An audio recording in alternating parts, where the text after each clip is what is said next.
Let's see here. All right, I wanted to talk about the 2012 election and then kind of segue from there into some stuff about um, the debt crisis and the impending Great Depression Part Two. And Okay, and I had this morning, I wanted to talk about the vision thing because it came up last night. We were doing an interview about Joan Jett, and it came up this morning when I had this really weird lucid dream.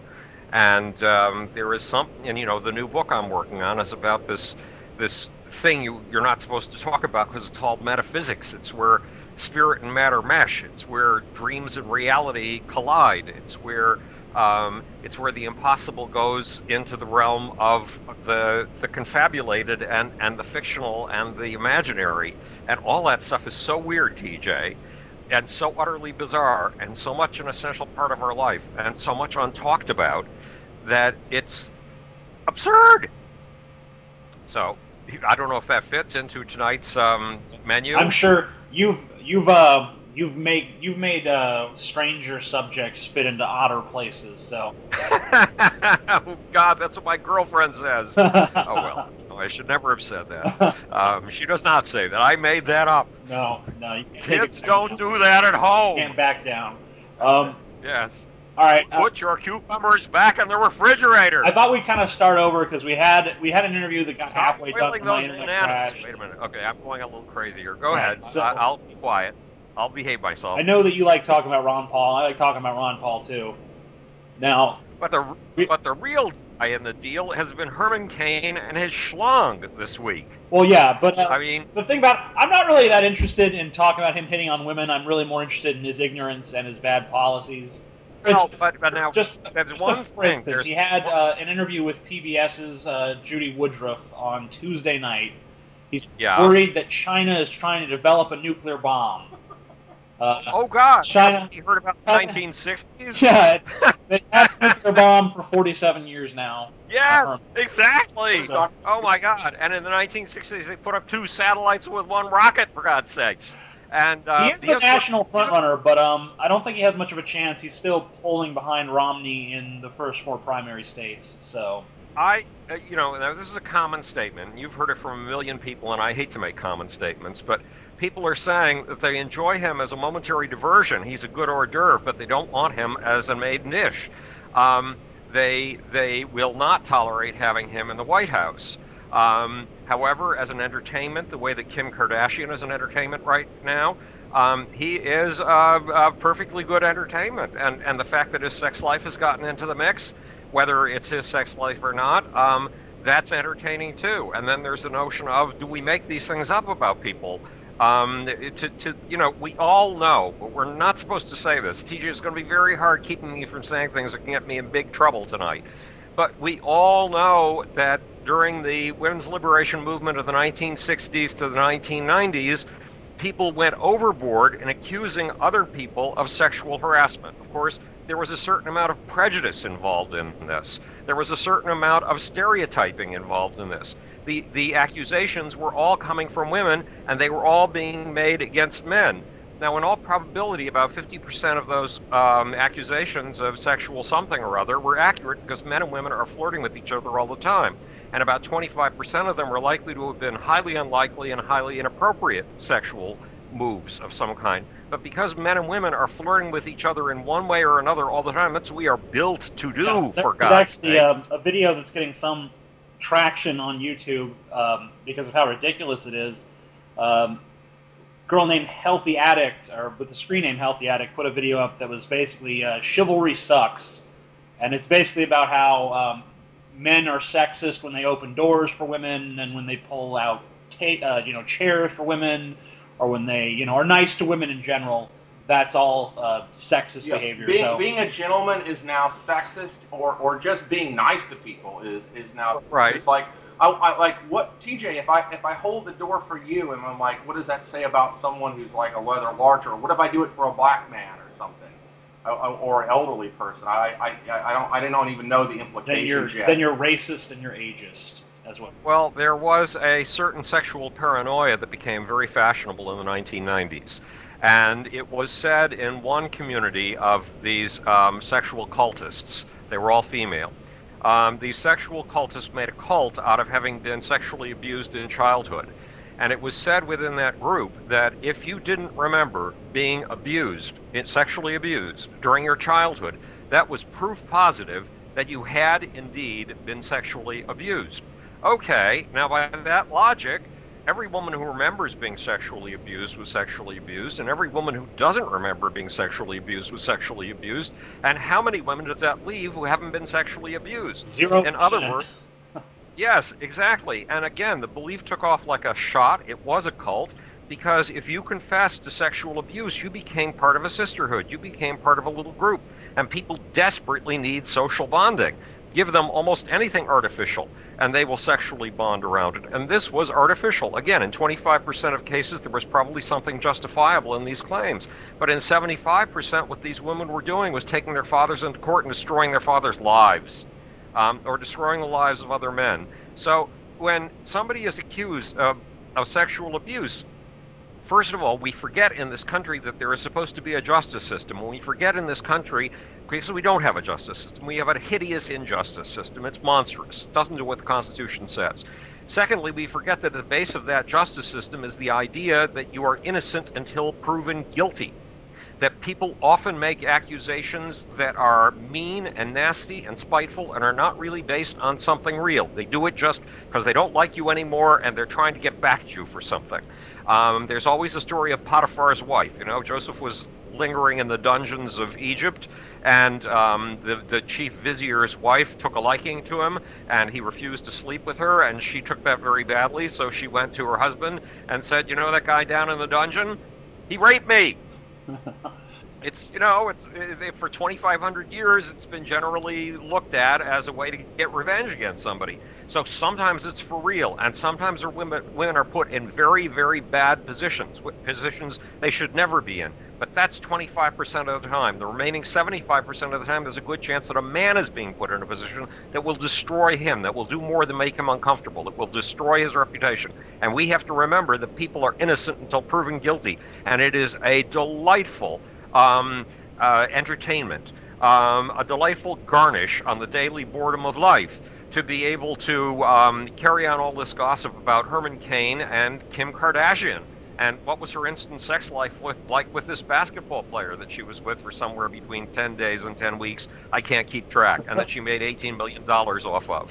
I mean, she made $18 million off of that wedding. People are now saying Kim Kardashian is a narcissist. Kim Kardashian isn't a narcissist. One of the people who knows her says she's one of the hardest working businesswomen that particular person knows. And she obviously is doing something right. She's made $18 million off of all of this. But back to Even if Herman she was a Cain. narcissist, I mean, wouldn't it be the fault of our culture for paying her so much attention? Yes, it's our fault. We go springing to the Kim Kardashian headlines. That's why they show up on the top of the Google sidebar every day. That's why they're every place that we look. And it's the same with Herman Cain. We cannot help. We have such a gonad fetish that it's ridiculous. We have such a porking fetish that it is ridiculous. Well, we have so much placing one sexual organ inside of another, or vice versa, or any variety thereof, including tongues, that and as we alluded to at the beginning of this exciting episode, cucumbers and bananas, which I didn't quite get into, TJ, but we have such an obsession with these. I mean, remember when the Boy Scouts put me to work at my first real writing job when I was 21 years old, and between my freshman and sophomore year of college. Remember, what was I doing in college that late? I had dropped out for 3 years and accidentally started the hippie movement. But aside from that, what was the very first writing assignment? The Boy Scouts of America, who had thrown me out when I was 12 years old for incompetence at Morse code, what was the very first writing assignment they gave me, TJ? how would I know? Rewriting the chapter on masturbation for the Boy Scout manual. Even the Boy Scouts have a chapter on masturbation. Now, admittedly, they do not give a merit badge in the subject. Admittedly, they do not have an entire guidebook I don't know on how to do basket weaving or tying knots or starting fires, but I could have gotten a masturbation badge. Yes. One. Yeah. So which do you think got more? My question to you is it?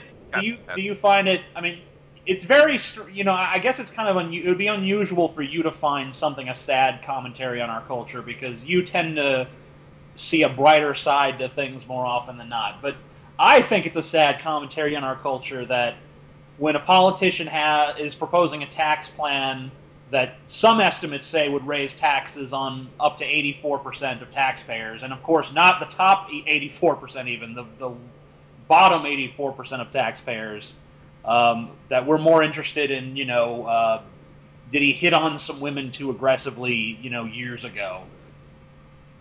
Well, I mean, look, if you watch any nature film that has any degree of honesty about how animals behave, you will see that everything in an animal's life is aimed at getting his organ, if it's a him, into the right female, and if it's a female, it's picking the right man whose organ to allow into you. That is the ultimate consummation of life. That's what we eat food for. That's what we gain intelligence for. That's what we do our studying for. It doesn't matter what kind of animals, whether we're peacocks or lions or tigers or you and me. And we're all built that way because we all live a very short amount of time. Yes, if we manage to live to 90 years, that sounds incredible, but that's a flick. That's a flick in the amount of time. And the only way to keep the species going is to procreate, for God's sakes. So everything is aimed at procreation, and it isn't really so sad or so unusual that we spend our days comparing with our eyes, the corners of our eyes, comparing the hip-waist ratios of women and how high their breasts are. And women do the same. My female friends confess to me that they are as slavish in looking at male bodies as I am, I must confess, in looking at female bodies. We all do it. There was an old song in the 1950s, a pop song called Standing on the Corner Watching All the Girls Go By. And Billy Joel will tell you that when he was growing up on Long Island in the 1960s and 1970s, that's what he was doing, standing on the corner watching all the girls go by. This obsession is for legitimate reasons. Our genes are able to keep us around like husks of corn for just a short amount of time. Then they discard us and move on to the next generation. And getting into the next generation is all about sperm and eggs and the various things that we do that are attached to our pleasure principle to get those sperm and eggs doing the best they can at optimizing themselves and getting into the next generation. Optimizing yourself, what does that mean? It means for women being so obsessed with men and attracting their eyes that they can choose, they hope, between dozens of men, hundreds of men, thousands of men, if possible. And with men, it involves, if they can all achieve it, and most can't, most of us normal people cannot, but it involves getting your schlong into thousands of females. And that's because that's the way life works. It kills us, and it makes us screwed. Well, doing a terrible transition here, but it's kind of a good transition because it's about procreation. And I do want to bitch about Ron Paul, but Okay. I already went over with you last time about how he went over he introduced the Sanctity of Life Act, which would define life as beginning at conception. Ah, yes! Oh Yeah, my God! okay. Now this is from his website. As president, Ron Reveal Paul will continue to fight for the same pro-life solutions he has upheld in Congress, including immediately saving lives by effectively repealing Roe v. Wade and preventing activist judges from interfering with state decisions on life by removing abortion from federal court jurisdiction through legislation modeled after his We the People Act, and defining life as beginning conception by passing a Sanctity of Life Act. This is on his website right now. This is not some position that he made years ago and then discarded. This is a current policy that he is pursuing. It's one of the top things on his website. The Sanctity of Life Act is still something he's trying to pursue. Now, when you couple that with his rejection of the incorporation of the Bill of Rights, aren't you left with a very anti-candidate? What is this about? Wait. Tell me about this refusal to incorporate the Bill of Rights. I haven't heard about this. Well, you have heard about it because we talked about it, I don't know, two or three times ago, but it was a couple months ago. He doesn't believe in the incorporation of the Bill of Rights. He thinks that it's a myth. It's that's activist judges doing that, and so on and so forth. He thinks it's activist judges. Okay. Now I begin to see, TJ, while you are in despair about American civilization. I think Galen. I think Galen wants to add something. I just want to add one more thing. This whole thing about we were talking about sex and sexism. Going back to that, originally with the whole sexual harassment laws, they were set up where it was okay. It was how to put it. a woman, if she was sexually harassed, it was, illegal. But if a man was, then it was like, too bad. And it took a case that had to be taken to the Supreme Court where this guy had um, stuff shoved up his ass and ripped open offshore of Louisiana, because he tried to press charges, and they were like, no, well, that's not sexual harassment. He's just a guy. It doesn't matter with males. Um, Ah, but Ron Paul is with sexual harassment laws. He's like, well, sue him, just like leave your job. So this guy could has his ass ripped open, and it's, well, whatever. This is another thing of Ron Paul. It's sexual harassment laws. Stop all that. That's bad for business. Employees should just leave the business. Like if like that girl that got raped when she got sent over by Halliburton to Iraq, and then they raped her and beat her, and then she had to get a flight back to the U.S. and tried to sue things with Halliburton. They were like, nope, you can't sue. We can sign agreements. We're over U.S. law. And then she had to go to court over that. There were major problems there. Howard, I wanted to ask you about this gold standard thing that Ron Paul likes to champion. oh, the gold standard! Oh my Hold on, God! hold on. I'm Let me just realizing why you let me were just, there about American provide an civilization. introduction here. Right. Now, this is Yes. the reason Ron Paul entered politics, because he wanted to restore the gold standard. That's the reason he Right. got into politics in the first place. He believes all of our economic problems spring from our jettisoning of the gold standard. Now, I'm sure you know this. In 1924, Winston Churchill returned Britain to the gold standard, which resulted in deflation, unemployment, and a miners' strike that led to the general strike of 1926. And Churchill later viewed it as one of the biggest mistakes in his life.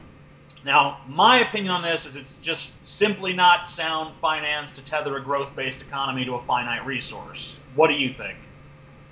Well, I absolutely agree with you, but one of the most absurd things, and I think we mentioned this in a previous episode of Howard the Humongous, is that gold is an artificial symbol. It's not real money.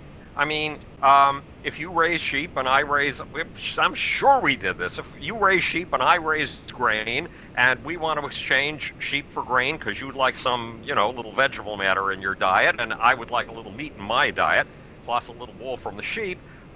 We come to the marketplace. You bring your sheep, and I bring my grain, and we make an exchange. And you can eat grain, and you can eat sheep, and you can wear sheep, and all that kind of stuff. But eventually, we come up with this weird and wacky idea. Actually, Croesus of Lydia was one of the big promoters of this.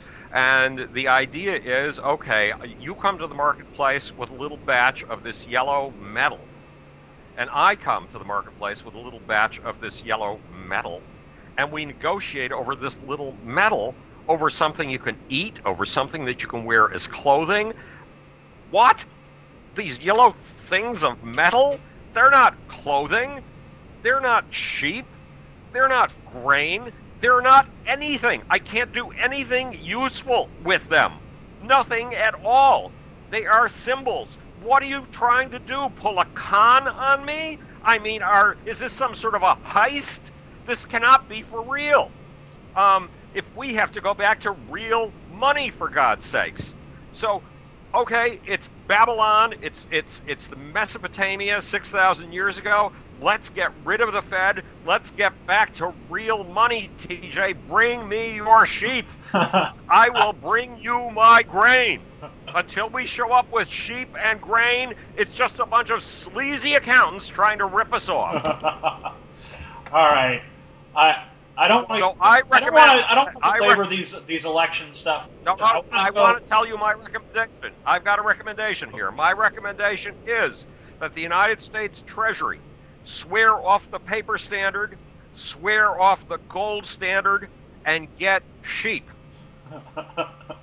Maybe he needs shit. I think we might be there in a couple of years. I don't know.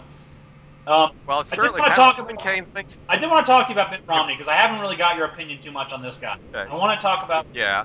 It's looking like he's going to be the guy that gets the primary nod, and maybe, I mean, it seems like he could win the presidency because Obama is pretty lackluster at this point. Right. Now, I want to read you a list of things that he has flip-flopped on throughout his political career. He's flipped Right. on his stance on global warming, stem cell research, the auto industry bailouts, the hunt for bin Laden, healthcare, campaign finance reform, abortion, pretty much any issue you can think of. He has had at least two opinions on it. Well, it's nice to know he's a man of I principles. know, right? Just finger in the wind. Which way is the wind blowing today? Okay, well, No, no, he's very consistent about being in both directions simultaneously. now, I mean, you should go to the issues section of his website sometime because it's just hilarious. It's so sparse, so Yeah. vague. It's essentially meaningless sunshine to blow up America's ass. Um, Right. I mean, even one of his friends, he has a Democrat friend, Rocky Anderson, who's the former mayor of Salt Lake City. He told the Huffington Post, obviously the positions that Mitt's taking now are different than the positions he held when he ran for and served as governor of Massachusetts. His handlers got him and said, this is what you need to do, and that's what he's doing to get elected. So, what is your opinion on this guy? Does he have Um, does he have any positions that you believe he actually holds? How can we believe anything he okay. says when he's so clearly willing to say whatever it takes? Here's the deal. He did something really remarkable. He established a healthcare system in the state of Massachusetts. On the other hand, because he wants the nomination of the Republican Party, and the Republican Party's basic position is no taxes on anything, gut the government, get rid of it. We don't need roads, we don't need schools, we don't need colleges, we don't need anything that the government can provide. All we really need are firearms, and an occasional prayer and possibly a cross or two. Because he is beholden to that particular party, Mitt Romney can be the world's worst nightmare. Yeah.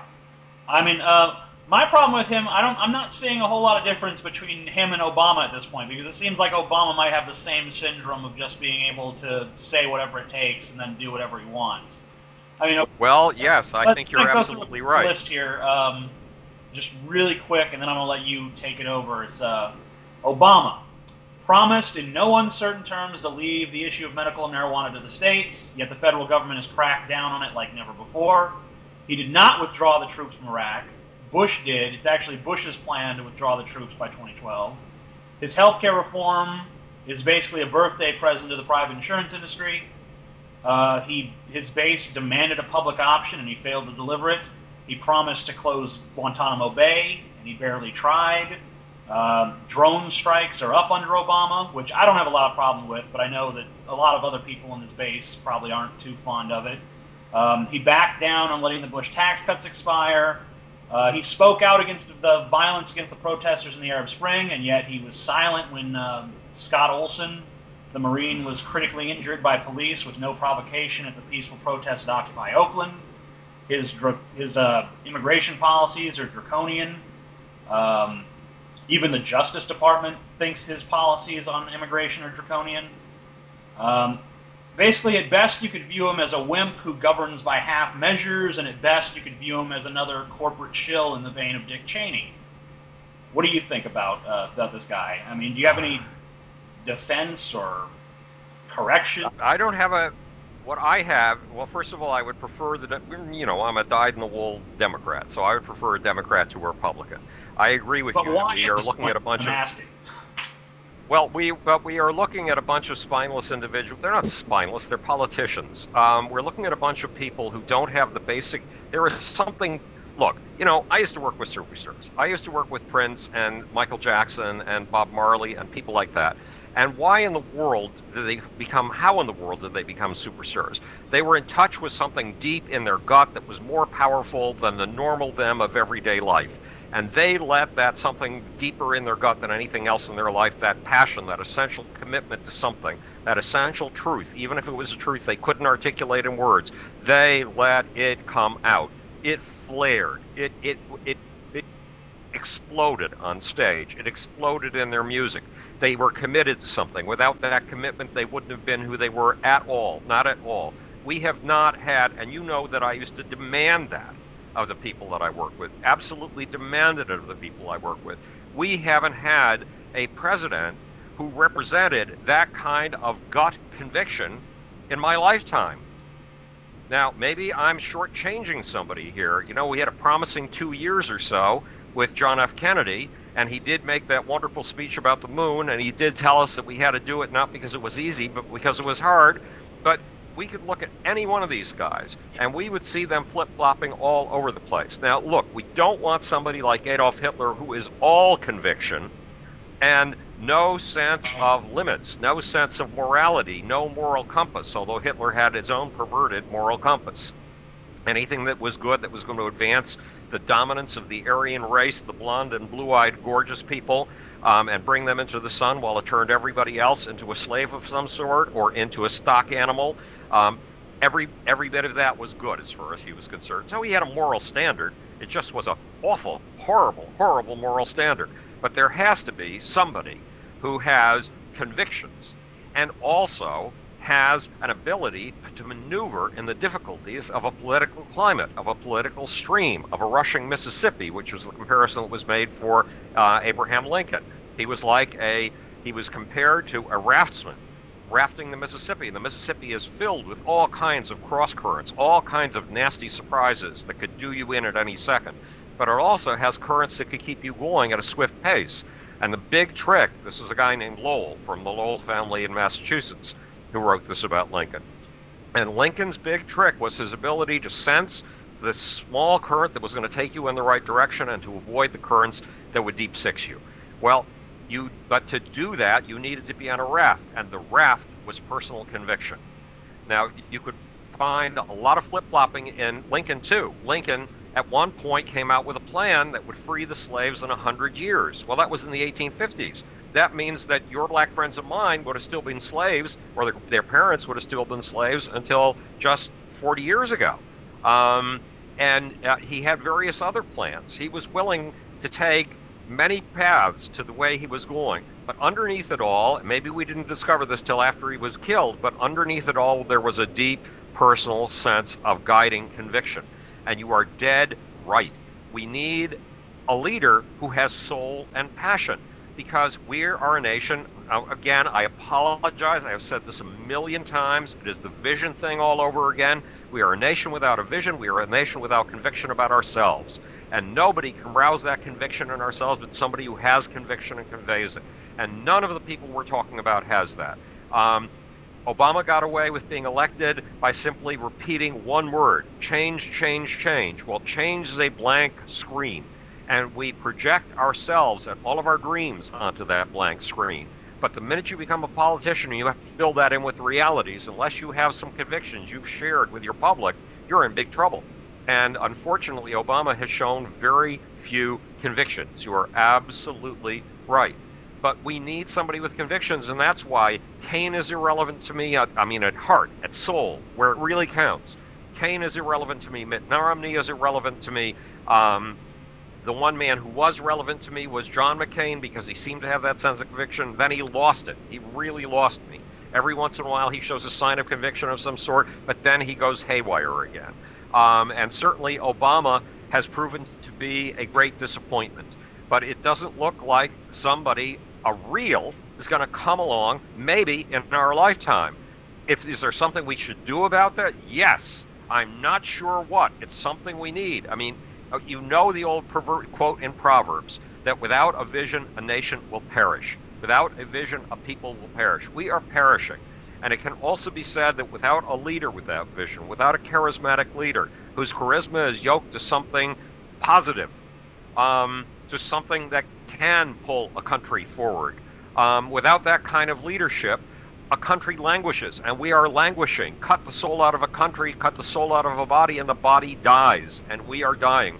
The reason Steve Jobs' book has been dominating the headlines for the last 2 weeks, Isaacson's book on Steve Jobs, the reason that on my Google sidebar, I've had as many as 4 different headlines about it a day, is because Steve Jobs represented something that we haven't put into words, but we could see it in action. We don't quite know what it was. Even Isaacson's book does not put it into words for us. And yet, Jobs was it. Jobs became an immediate saint because he represented aspirations we need to have addressed, expressed by a leader. And those aspirations are to excellence, to an excellence that outdoes the Chinese, that makes the Chinese look ridiculous, to an excellence that outdoes HTC in Taiwan, that outdoes all of our foreign competitors, that even outdoes in innovation and quality the Germans, who are the masters, the absolute masters of quality. That's what we know puts us ahead in the world. Steve Jobs gave us stuff that took stuff that would have languished at Xerox PARC, where they were initially developed, Let me forever. just He ask a wasn't the question in this vein. yeah. Now, is there anything that Obama could do to restore credibility with his base? Now, right now, people aren't seeing, at least I'm not seeing, a tremendous difference between him and the Republicans, especially if he goes against a soft Republican like Mitt Romney. What does Obama have to do to get people to have faith that he is, the change you can believe in, or whatever slogan they're going to have this time around? What does he have to do to get people to actually care enough to show up on election day and believe that maybe he can do a half-assed better job than he did this time around? He's going to have to demonstrate that he has accomplished some things, and he has accomplished some things, but for some reason the White House is not capable of getting them across. It doesn't know how to put them in pithy little messages. For example, Obama and his people approximately a month ago showed off a bunch of statistics that, if you work them, revealed that he had created 1.2, he had either created or sustained 1.2 million jobs, that if we continued on the death spiral we were in under Bush at the end of the Bush administration, 1.2 million jobs would have disappeared. That's 1.2 million jobs. That's a lot of jobs. And yet nobody put it in simple terms. Nobody said we have created or saved 1.2 million jobs. Nobody showed us how the line of George Bush would have extended if it had been allowed to continue. That line of dropping something like 10 million jobs, that line of not creating any substantial number of jobs during 8 years of what were supposedly good times. Nobody boiled that down to a simple figure and drummed it into our heads. The Republicans know something that Democrats do not know. Once there is a salient fact, once there is something important to get across, get everyone on your team to repeat it every single day in every single interview, because repetition is what gets a message across. Well, here's a guy here's something very strange about that. There is a book that was just put out by Ron Suskind. I can't remember the name. Galen, you remember the name of that book? I don't have it right now. Okay, well, anyway, there's a quote by Obama towards the end of this book. Yeah. It's called The Con Man. Yeah. Is that right? Yeah. Or The Con Game, or something Anyway, of the there's sort. a quote by Obama at the end of the book where he essentially says, me and Clinton and Carter, we're all policy hounds, but it's not really policy hawks. Wonks, yes. It's not really the job of the president to do policy. It's really his job to reassure the people and to make them believe in what we're doing. Tell him about what he said about. I'll just say about depression. Yeah. Well, what is if that's the way he views the presidency, as basically like a glorified spokesman to blow smoke up your ass, then why can't he at least do that right? Well, he could issue Valium to everybody in the country. I think that would calm people down. No, that's disgusting, because a president is like the tallest building in your country. It represents your aspirations. And if you have nothing that represents your aspirations, if you have nothing that can speak on behalf of your aspirations and lead you into a future that you believe in passionately, then you don't have a leader, period. And if Obama doesn't get that, if Obama doesn't get the fact that he is the equivalent of the guy who stoked the coal and the wood into a steam engine back in the days of those river boats on the Mississippi River, and that it's his job to fuel things. It's his job to take a flame and make it flare, and then to control it so it can be used for power. If he doesn't, and this is the power of the human spirit we're talking about, and the spirit of a nation. A nation does have a soul. A nation does have a spirit. Steve Jobs tapped into that spirit. Steve Jobs represented that flame, but we need it from a president, for God's sakes. And if Obama doesn't get it, then he doesn't get what it is to be in the White House, but he wouldn't be the first in our lifetime not to get it. He would be one of many. Yeah, I just want to say that he also, in that book by Ron Suskind, he states that he looks to FDR and going through the Great Depression, and he gloats about the fact that he says, most of the policies of FDR didn't work, but that's not the big deal. The only thing the main thing that matters is he got people to believe, and he got people to talk, and he was like the spokesman. Nothing matters about policy. That's irrelevant. And regulating, doing his job as the president, that was irrelevant. Just, being the spokesperson was what really mattered. And who cares what the stuff with the Great Depression and all of that, basically. So if that's it's not someone who wants to Okay. be Is there to become a is there motivational speaker, is there any is there any three-word phrase you can remember that you associate with FDR? Three-word phrase. For example, the New Deal. Okay. Just to give you a Okay, hint. yeah. There you go. Okay. Does that sum up? Gotta remember, I'm not as quick as you, Howard. Does that sum up any kind of idea that gives you a sense that we're moving out of the past and moving into the future? Sure. And does it sum up in some strange way the goal of all of the programs that FDR laid out there, whether they worked or didn't work? Yeah. And remember, an awful lot of them worked. It gives an overall sense that we are moving into a future in which things will be fairer. And they are moving into something new, and something new allows us to carve out a new frontier. In reality, his Civilian Conservation Corps employed a lot of young men who otherwise would not have been employed, and who otherwise were found on railroad riding illegally on freight trains as hobos, because they had nothing else to do with their lives. And when they landed in a town, they were going from door to door, knocking on the back door, the kitchen door, asking for scraps of food. Being in the Civilian Conservation Corps gave them a sense of purpose in life, and it actually gave them something constructive to do, because there are a lot of public projects that the Civilian Conservation Corps was involved with. He put together the writers, or whatever it was called, the Artist Works Project. And the Artist Works Project created monuments that everybody in this country has seen and spent time in at one time or another. Incredible murals, incredible public buildings, all kinds of things, even Rockefeller Center here in New York. I mean, FDR's had some policies that worked. Obviously, had some that didn't work.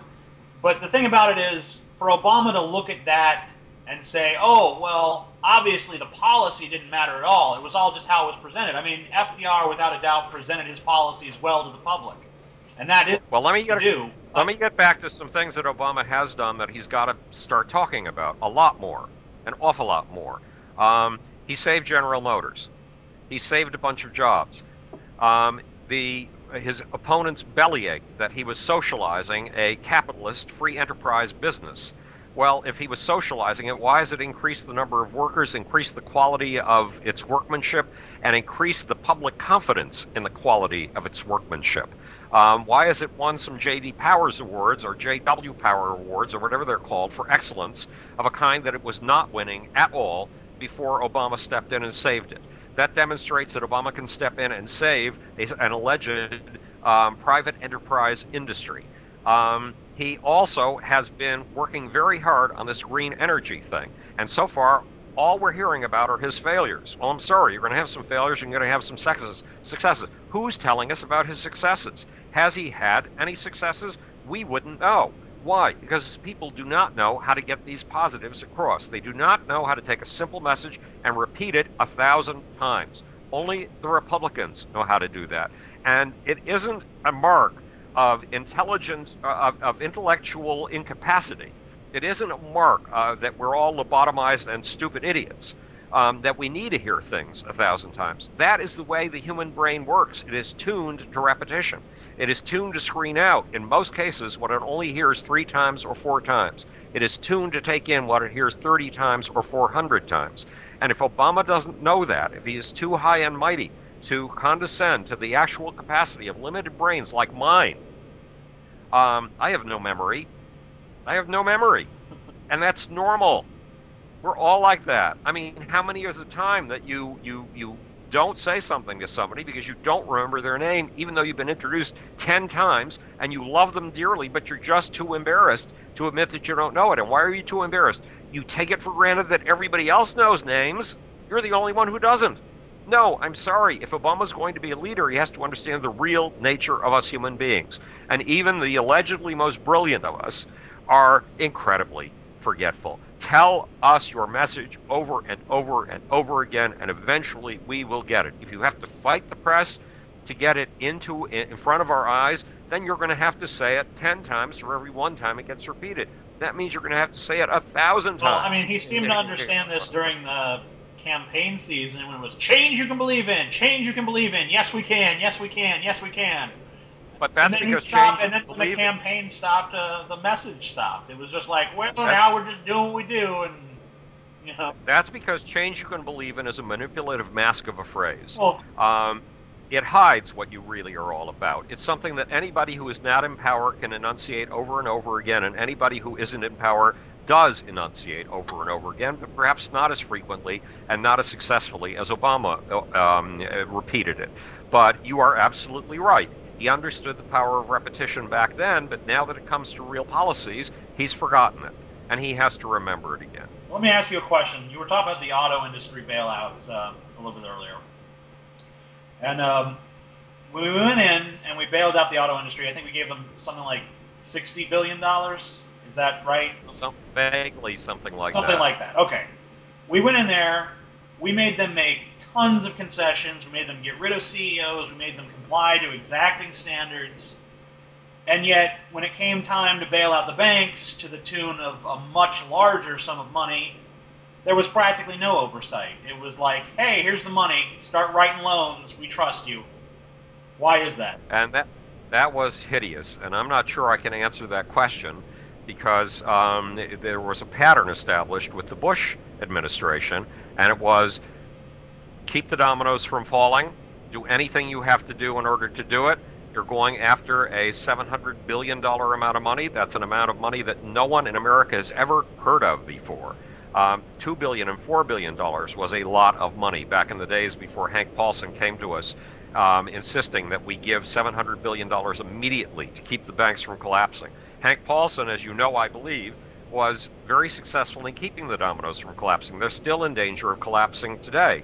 That's why we've had all these shudders this week with the Greeks, because the Greeks are insisting on a referendum before they agree to the deal that the EU has offered them. Europe is shuddering, and the banking system is in danger of collapsing worldwide. And the Greeks are asking for something legitimate. How can the Greek prime minister possibly ask his people to make the kind of concessions that they are demonstrating on the streets against if he doesn't get their consent? It can't happen, and we're supposed to be democracies. Nonetheless, the banking industry is still set up like a house of cards or a stack of dominoes, and it could fall at any moment. Well, Hank Paulson had to jump in fast in order to do something. But then he didn't try to clean up the mess. He I, did not look to I'm. these guys who were losing. I think Galen has some Real points he quick, wants I to want to make really build on quick. that. I But just want to add on to that. Now, with this year, with this whole thing with the audit of the Federal Reserve, it not only was there the 700 or what do you want to call it, $800 billion so-called bailouts or injections, whatever you want to call it, because they kept changing from taking toxic debt to we're going to do the injections thing, all this different differences on how they would phrase it. And then there was like no oversight whatsoever. Just keep the money and we'll trust you to give it away. Which to me, it's like, what is this faith based? Like we trust you on faith. I mean, it's almost like we believe in God, we believe in the banks, and I find I have a lot of trouble with that.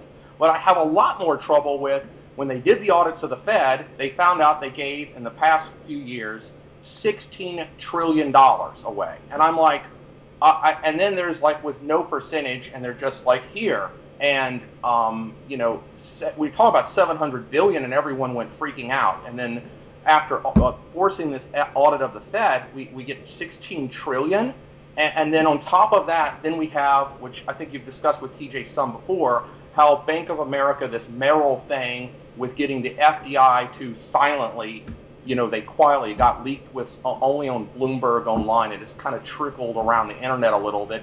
They've insured 75 trillion in these toxic derivatives, and there's so much going on, and there's a lot of movement of things this year that are going on. And like you said, there's this house of cards, and it's shaking.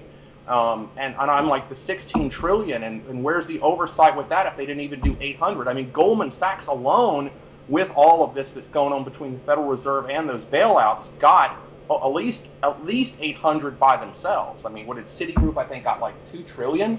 I mean, there's no oversight. I mean, this is like appalling. And to think that the people had no say whatsoever that we're giving trillions, and then the federal deficit, with you add them all up, it's like what's off the books, like what, 65 trillion or something. I don't even want to think with these numbers not even included. I don't even know what off the books is anymore. It's just what is it, a blank check? I don't even know how a country can continue, or any of this can continue. It just seems like it's just going to have it. I don't know what they're trying to do. It's like this is terminal cancer, and they're putting band-aids on it and saying, like, I understand, like, I applaud in a way Bernanke and Paulson that, we lived another day, but it's like, are we going to have is the cancer going to just get worse? And I feel like you put it off and it's going to be worse or something. And I don't know if I don't even know if it's ethical if we're going to keep doing it. Like, you learn from your mistakes, and if we're not learning from mistakes, what are we doing? What are we doing when we're putting all of this debt for future generations? I just feel like we're destroying the world and destroying future generations. I think this is an issue of morality at this point. It's disgusting. Yeah, well, I mean, the thing we have to remember is the FDIC just insured 75 trillion in toxic assets, which is 75 trillion is larger than the entire world economy. And JP Morgan, it's not even possible, it's not even credible for them to insure in that amount. And JP Morgan's on the back of the FDIC too, and they have 79 trillion in these derivatives. Well, let me just switch. We're looking at two different ends of the digestive system. This is the end that shits, and we need to look at the end that eats as well. And the end that eats is Steve Jobs. Brings us back to why Steve Jobs has become an instant saint. And he's become an instant saint because amazing things, miraculous things happen when you invent something and market it successfully that people really need. When you capture a need that people can't articulate on their own, something they didn't know they need, and you capture it in the right way, in the right moment, and you use almost boardwalk-style huckstering salesmanship, which Steve Jobs was a master at, an absolute master at, then all of a sudden these other factors become far less relevant. And if you watched Apple over the last 3 years, since September and October of 2008, we have been in intense financial trouble. And it hasn't just been us, it's been the whole world. It's been Europe, it's been everything except for China and India, everything except for Asia. But Apple was not only not in any trouble whatsoever, it was not having any trouble selling its goods.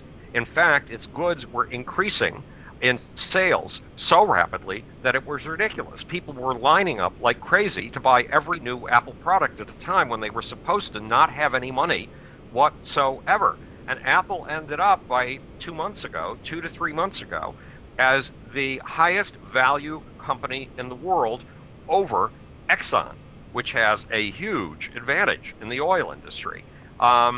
That's what you can do by propelling the cutting edge of the new. That's what you can do by leading people forward.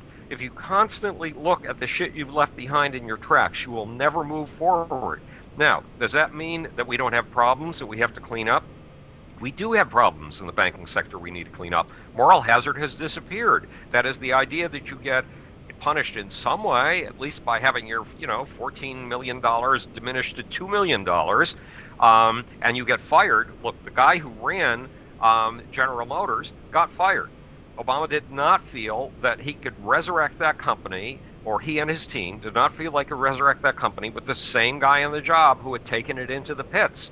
That may have been just, it may have been unjust, who knows? But it lets you at least know, don't fail us. Yeah. If you fail us...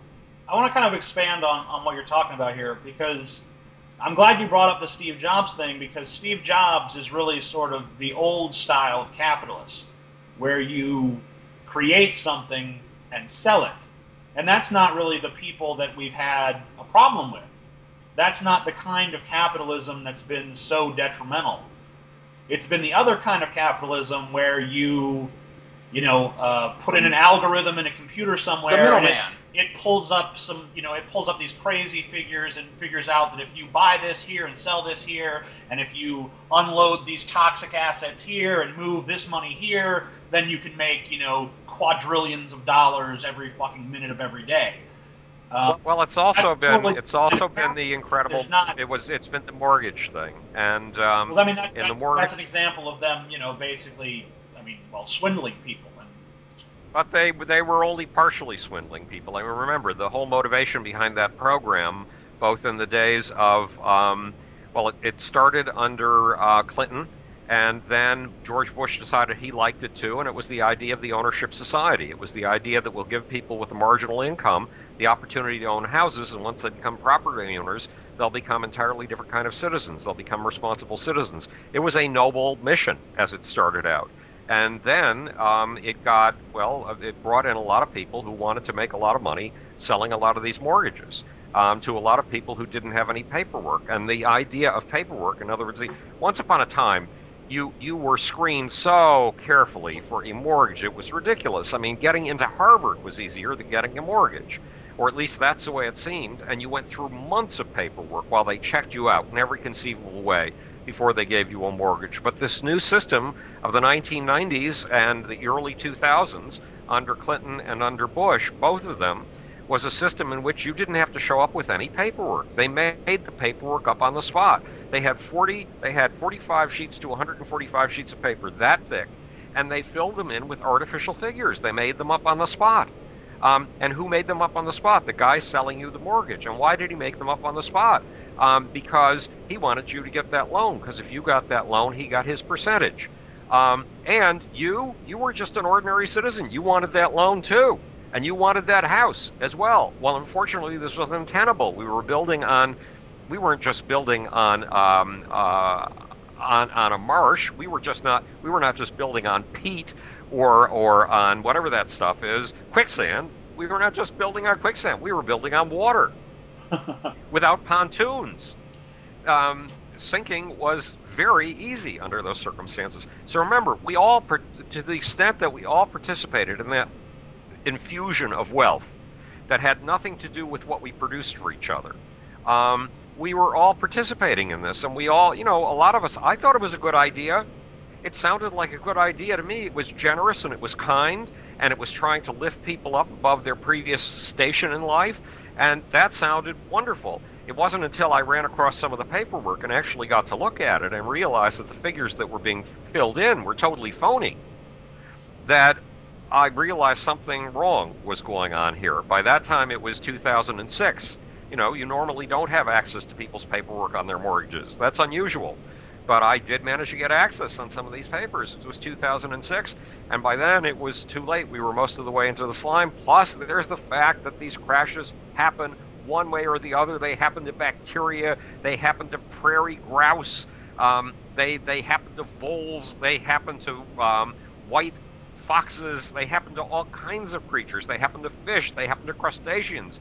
They do happen periodically, and when they happen, the things that were on shaky grounds get weeded out. Meanwhile, what is not on shaky grounds? Human desire. Human desire is eternal.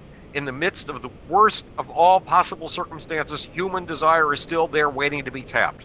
And the person who can tap it to lead us into a future, a leader, like a person in the White House, a president who has a deep sense of internal vision that he's willing to use to lead us forward, that person can be a leader. And a person like Steve Jobs, who finds needs we didn't know how to articulate and finds things that will fit those needs. Those people are the magic makers. Those people are the sorcerers. Those people who build from that realm I was talking about before when I was talking about vision.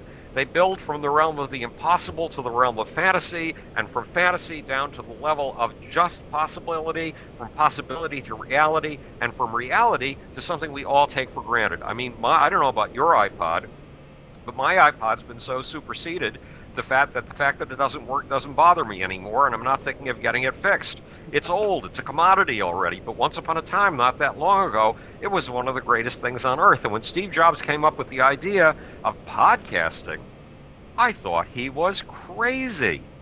I thought he was nuts. I'm an old crusty, curmudgeonous conservative in my own peculiar way. I didn't believe this thing could ever amount to anything. But then who became one of the greatest podcasting addicts of all, especially science podcasts? Me, for God's sakes. In other words, Steve Jobs had the ability to hack into needs we didn't know we have. And need is the eternal fire of the human spirit come to life. And the human spirit is need. with its eternal fire came to life. And those are the things that save us. Those are the things that, to get to a really cosmic level, those are the things that Mother Nature uses us to remodel herself with. Well, Those are the things Mother I Nature. have something I want to add to Yes. that, but I just want to get my last uh, phrase in there, I think which I is that checked Mother on something uses earlier. us to utterly reinvent her, Yeah. and it's desire and spirit that human nature uses to turn us into those perpetual reinventors of her possibilities. Okay, I'm shutting up. I had something You go I want to first. add, and then I think Galen had something he wanted to say Go, about an because earlier statement as well. I have a lot to say. So go. Okay, well, Aha! I well, what I'm thinking of, I mean, when you're saying that is basically, I mean, isn't it basically human desire that created the desire for, you know, people who really shouldn't be getting mortgages to be getting mortgages, and therefore, you know, part of the problem in at least that instance? I mean, how do you know when the desire is something that needs to be sated? I mean, when is there? I mean, isn't there a time when people need to be told, no, that's not a legitimate desire. You don't need that. Yes. And there's this old bloomism that I keep tossing at you, episode after episode after episode. Any good thing in overdose is a poison. And life is about balance. Remember, let's go back to the basic message of the genius of the beast. A lot of people thought the basic message of the genius of the beast is capitalism is great. We shouldn't be talking about fettering capitalism. Hey, all of us free market people were right all along. Bloom just told us it was so. No, that wasn't the message of reinventing whatever the book was called. Reinventing capitalism was what it was originally called, The Genius of the Beast. And the message of that book was the Western system is magic. The Western system is magic because it does take things from the realm of the spirit and the realm of the imagination and the realm of the impossible into the ordinary, and then beyond the ordinary into the realm of the commodity that we take for granted and use as a floor from which to build new fantasies. But it was saying that what achieves that is a balance between three mechanisms. Those three things in balance against each other, chugging against each other all the time, are the free market system, whatever you want to call all these capitalist enterprises, the government, and the protest industry. And those things always need to check and balance each other. Believe me, if the people doing Occupy Wall Street right now, who I cheer on with all my heart and soul, if they were to totally take over the country, they would destroy it. If the guys running the 143 companies that a recent study has just shown basically control 40% of the world's wealth, if the entire world were thrown into their hands and they had no government standing in their way and no protest industry, TJ, we would be in for the deep fat fryer. Both of us. All of us. We would be boiled, fried, sizzled, and splied. And if government alone had its way, well, we had that great experiment of nothing but government in the Soviet Union. And in the Soviet Union today, the lifespan is still going down as a result of that approach, which has been sort of warmed over in the new Soviet Putin-style form of government, the new Russian Putin-style form of government. Take any one of these things out of the balance, take any one of these things out of the mix, you poison the entire system, because any good thing, an overdose is a poison, and the secret is in balance. And what is all the word, or what is the phrase that sums up all of this about the balance between things? It is radical centrism. It is extremist centrism. Bring me back my balance. These Tea Party people will kill us. The Occupy Wall Street people, if left to their own devices with nothing to counter-check against, will kill us. The government alone, with its incredibly bureaucratic ways of doing things and its indifference to human life, will kill us. But put them into the arena against each other on a peaceful basis without violence, and suddenly you have a system that works, but it's like a bicycle. You can't forget balancing. All right, You know? I think Galen has some contentions here. I'm going to No, give him. I have a lot in agreement, Howard. Actually, I want to just I build have to give him upon a what you moment have here. to say. This is like a build up, like of a dam blowing. But first, I want to just start off on the crisis with the mortgages. I just want to say is that when I saw that, for a long time I just shuddered in horror at it. With like, hey, yeah, I live in a box, you got it. It's like whatever. And then I was like, this is not sustainable. This is not how things are supposed to work. And there has to be oversight. There's a ways of doing things. And when I see Occupy Wall Street they're crying out for for they want to see law, and then people are like, well, and it's terrible that I see police going out like you see Obama and Hillary Clinton going out right now and saying the Libyans and the Syrians, they need to exercise their voices and address their governments and everything. And then people come out in America and do it, and what are they doing? They're beaten. I mean, I just heard from a friend about like in Oakland, and like some people were apparently killed or something, and they just like gave a guy a ticket who ran over him, ran into the crowd or something. And it's like, this is Wow. shit. And this is absolute hypocrisy. Like we going into this thing with Libya and Syria. I even have family in Syria right now, who I'm very concerned about, and and she is really involved over there with everything, and her with what's going on with her life. But then with people advocating here, they have to be afraid for their lives and everything. And I think that's terrible. But they're really going for this balance, which you're talking about. Where are the checks and balances? I told TJ earlier tonight, if you're going to have a Patriot Act, which I am against, but if you're going to have that, the bigger choke chain for the people to give it checks and balances for something like that. There has to be oversight when these things happen. If we're going to give money away, we're going to do bailouts, we're going to do any of this, we're going to give 16 fucking trillion dollars away, then we have to have oversight. We have to have a checks and balances system. There's no balance, it's fucked. If all of it's going that way, we're fucked. If it's all going this way, I don't know if I'd say extreme centrist. I like that. I always thought of myself as an extreme moderate, for whatever that may mean to you.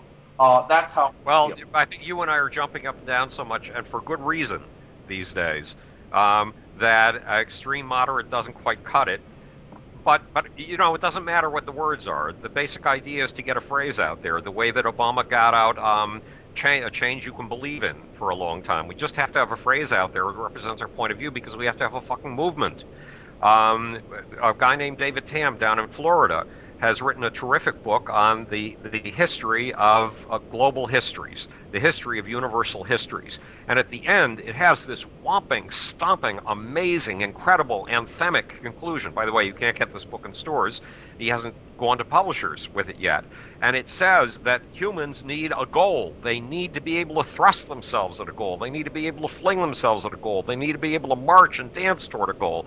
That's what rouses them in life. And he is dead right. And he is dead right about what that means for America right now. It needs a goal.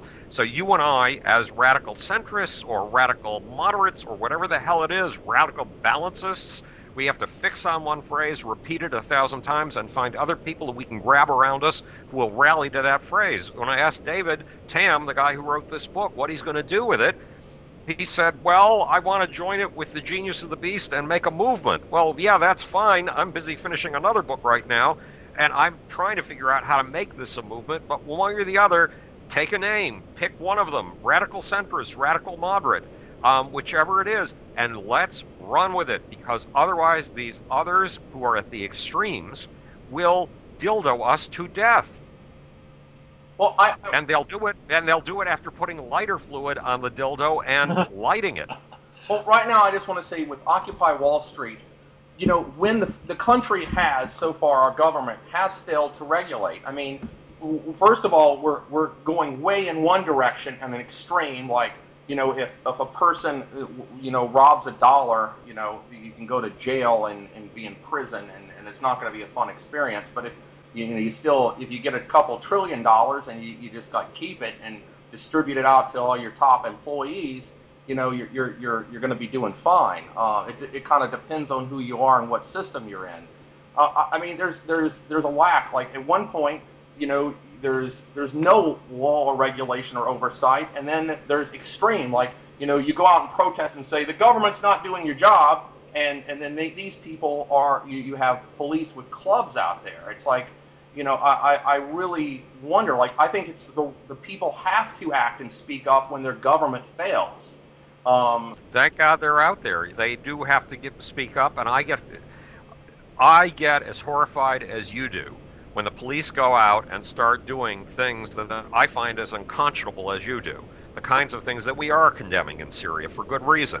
And when they do this at the park here on Wall Street, when they do it in Oakland. You know that today in Oakland, the protesters managed to shut down the port of Oakland. That's a mighty big deal. Under normal circumstances, I would be very against that, but this is not normal circumstances. And you need to create a certain degree of inconvenience to get people's attention. And we need to get people's attention in order to get the kind of oversight that you're talking about, the kinds of checks and balances that we desperately, desperately need at this point.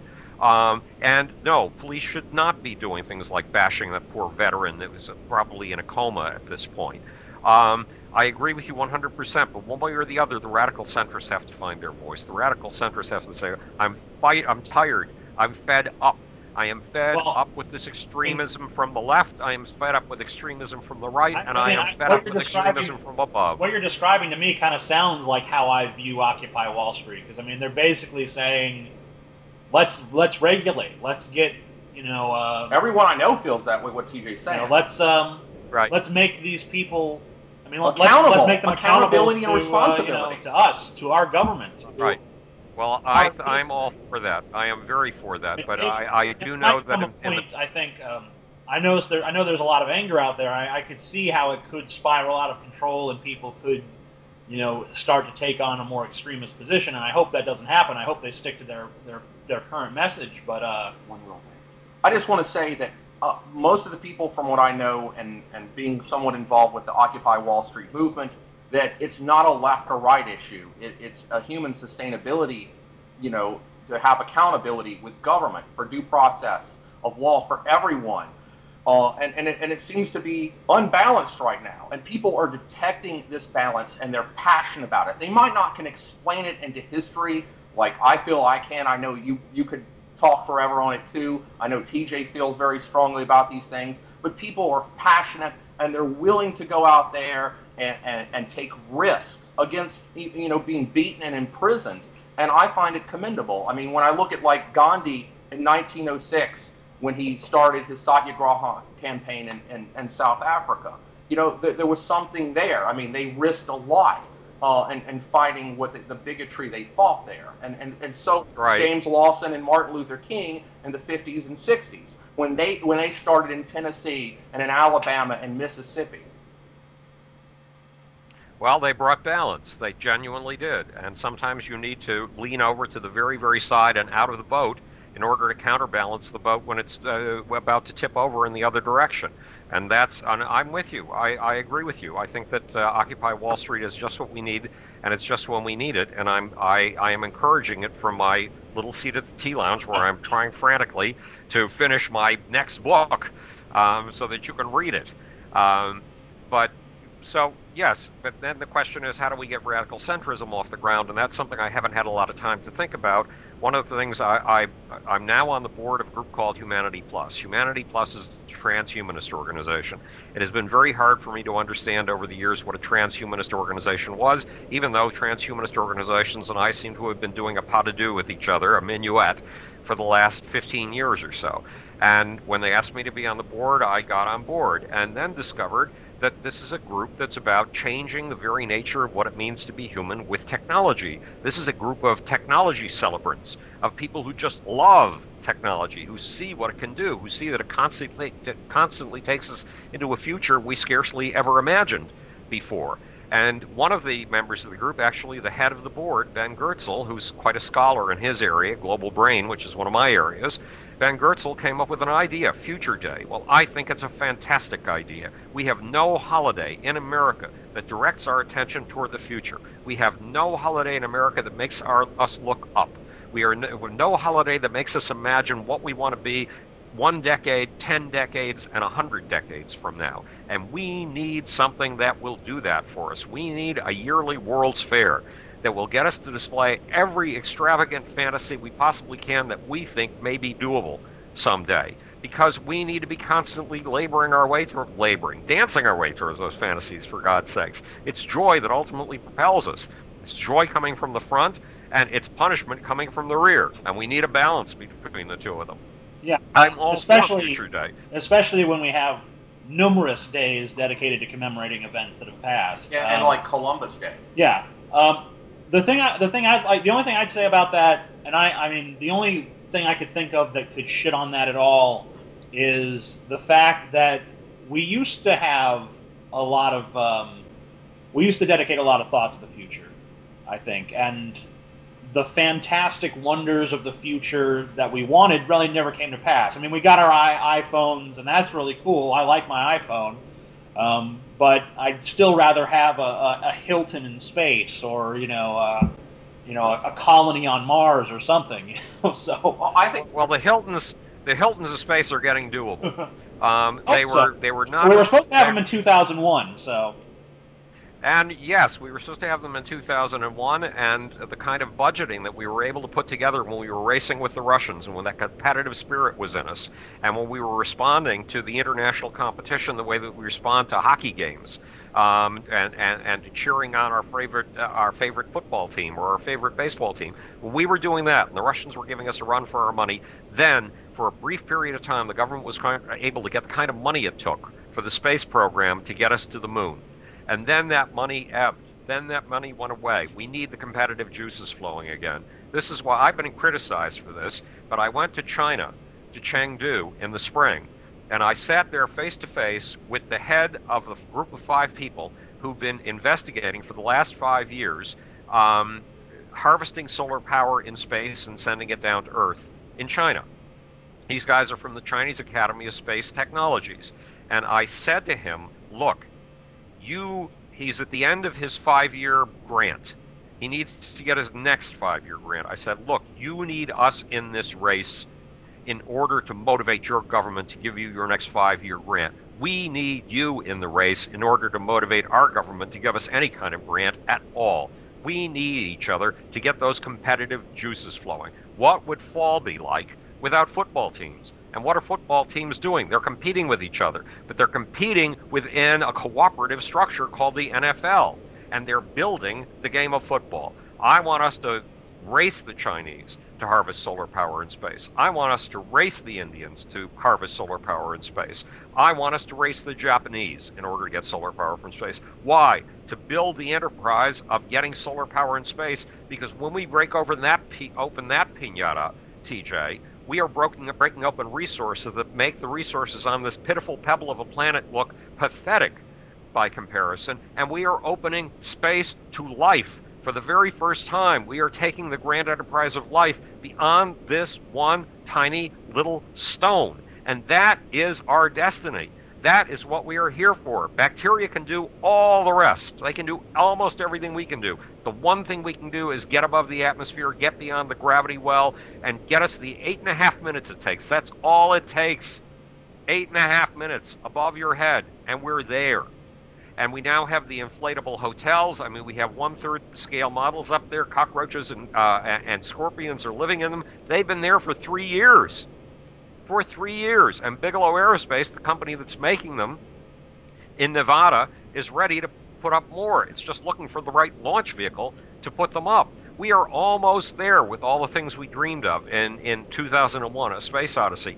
Now we need the will to push. And where do you get the will to push from? From a vision of what's ahead of you, from an inspired leader. Where do we need an inspired leader? In the White House. Why are we mourning Steve Jobs the way we are mourning him? Because we had an inspired leader, but he was only an inspired leader in one small sector of the country, and we need that for the whole damn country and civilization, for God's sakes. Well, how about those New York Knicks in the NBA? Yes. Oh, God. Well, right now, So, I just want to say that we have problems with seeing long term, and we seem to be stuck in these reacting to short term problems, and I think that's a major problem right now. We're well, just there's one to another. there is a concept. And look, you know that for 7 years, I went with rejections for The Genius of the Beast. And I still clung to that book and insisted on doing it because I was trying to write a Bible for Western civilization. I was trying to write a Genesis story, but a real story of how Western civilization has emerged over the course of the last 2.5 million years. And I was trying to write a story that gives you a sense of what the values of this civilization is, how it runs, and how to make it run even better, and how to make it run faster, harder, and brighter toward the future. And one of the principles in that book is the concept of a multi-generational project. And that is a sense we need to recapture. The Chinese under Sun Tzu 3,500 years ago had the sense of what a multi-generational project is. If one city wanted to conquer another, said Sun Tzu, and the other city was in an absolutely unreachable place at the very top of a mountain, and an army would have to crawl up that mountain by a very well-known highway, not a highway, a path, one by one, and they could be picked off one by one, then okay, make peace with them. But make peace with them and start building a massive rampart where they least expect to find it, in their rear. Now, if it takes you 35 years to build that rampart, so be it. You be patient and you keep building. Now, I'm not recommending making war on anybody. I'm not recommending trying to destroy another city and rape its inhabitants and kill them. What I am recommending is that 35-year strategy and more. The ability to see that we are working for something, we use this phrase all of the time, the ability to see that we are working for something that our grandchildren and their grandchildren will enjoy, but the ability to picture it as a society, the ability to see pictures of these horizons beyond our nose. Now, the fact is, by aiming at 2001, A Space Odyssey, we ended up getting cell phones, and we ended up getting laptops, and cell phone and laptops are incredible. They are phenomenal. They do things for your life and for my life that no wheel in the sky, like the space station in 2001, would ever have done for our personal lives. They have extended our powers utterly beyond belief. So let's set another high target, and let's go for it. Let's let every company in America that wants to associate itself with the future, and every company in Germany and Japan and China that wants to compete, show us their visions. The way that companies show us their visions, and of all the silly things, Macy's Thanksgiving Day Parade, where every company in sight is invited to participate and try to outdo every other company in sight. Why? At producing whimsy. Well, whimsy is important, but it's not at all as important as our future. And I want Intel and Microsoft and Hewlett-Packard and Apple and every company you can think of, HTC, Siemens, to show us their visions and compete to have the greatest visions of all on Future Day. And that's where I think the concept of radical centrism can focus on a future day, because radical centrism can bring us to a future. And either Tea Partyism, Tea Party right extremism, Marxist left extremism, or big government extremism will only dig us into the past. And the future is where we live. The past is where we die.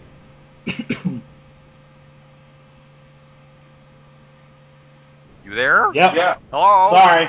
Anybody? I'm sitting there trying to think of a reaction, and I'm like, I don't know. Let me just see here. Let me see if I have anything else on my little cheat sheet here. Well, just one little more note. Howard. Lift your eyes, go for the skies, and to get to the skies, you have to use not just one wing, not just your left wing or your right wing, you have to use both. Indeed.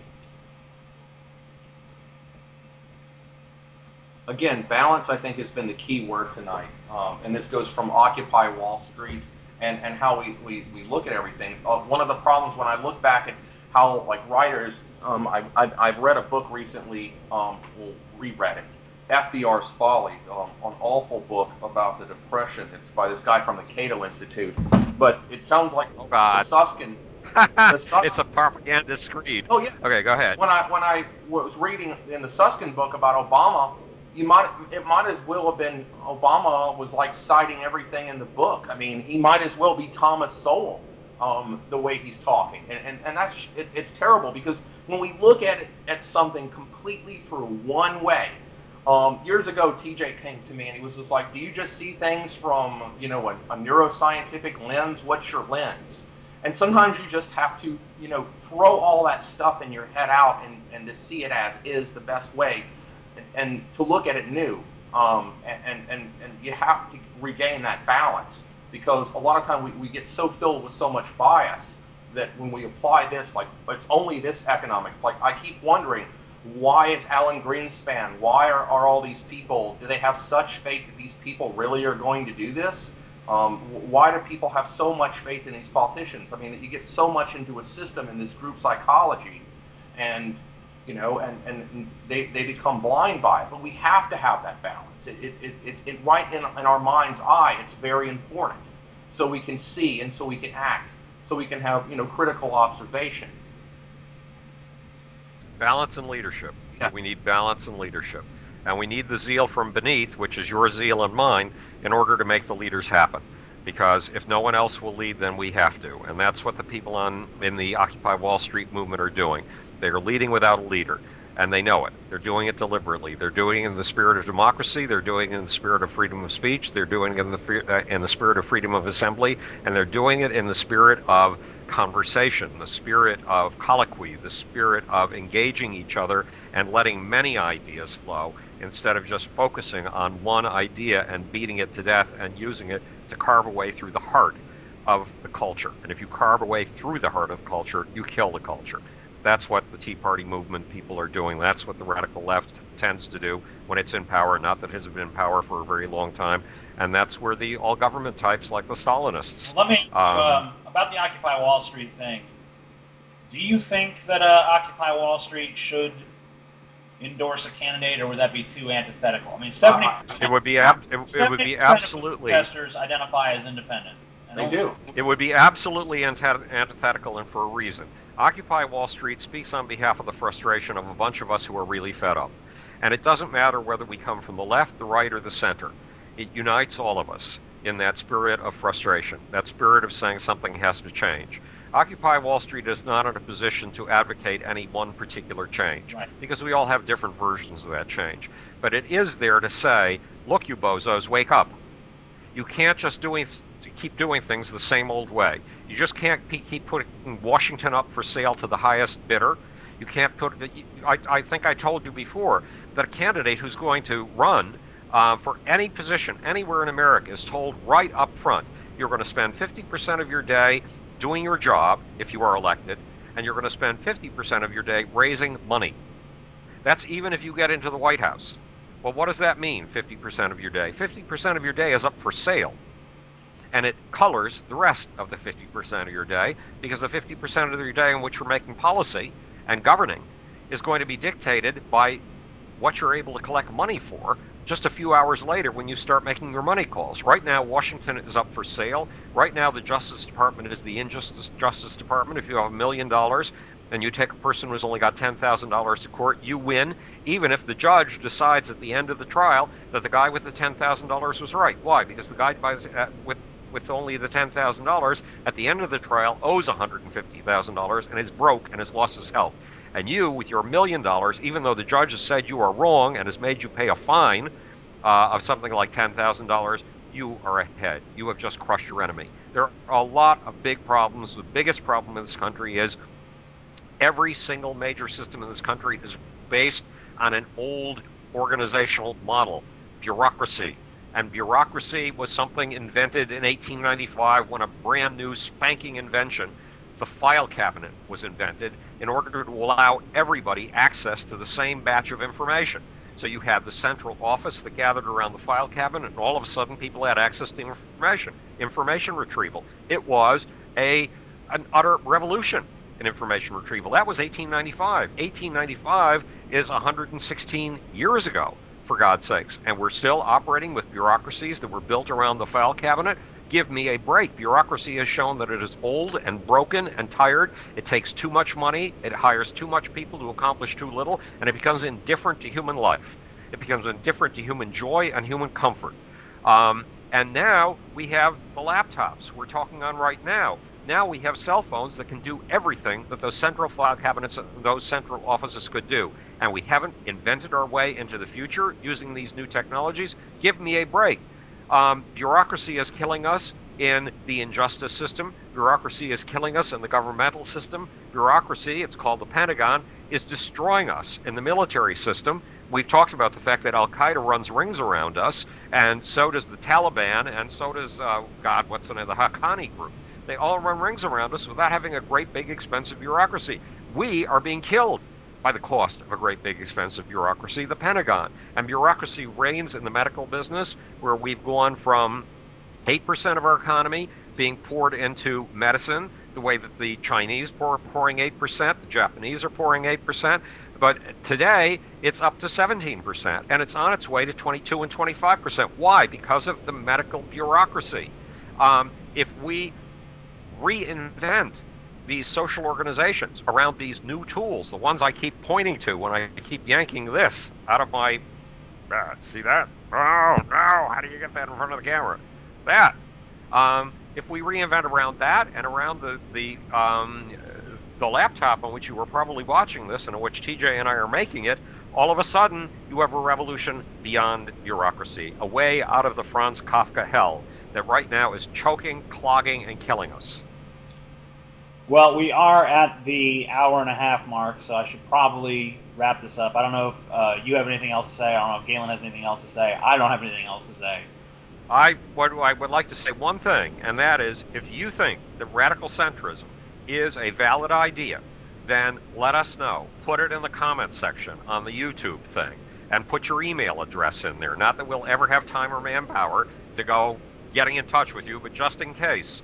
If you think that Galen's idea of having a balance between things instead of having extremes makes sense, then by all means, sign on to radical centrism. Just tell us that it sounds of value to you. If you think it's a pile of crap, I know you will tell us that it's a pile of crap because you are very good about spotting crap and telling us when that's all that is coming out of our mouth, puffs of turds. But one way or the other, this radical centrism thing is something we got to get on because, as I said, the extremes are going to nail us to the cross and we will bleed to death. We certainly don't want any French revolutions going on. No, absolutely not. Yeah. Absolutely not. So, on that cheerful note of a guillotine with your head being lopped into a bucket, TJ, has been another wonderful session in our never ending series of Howard the Humongous.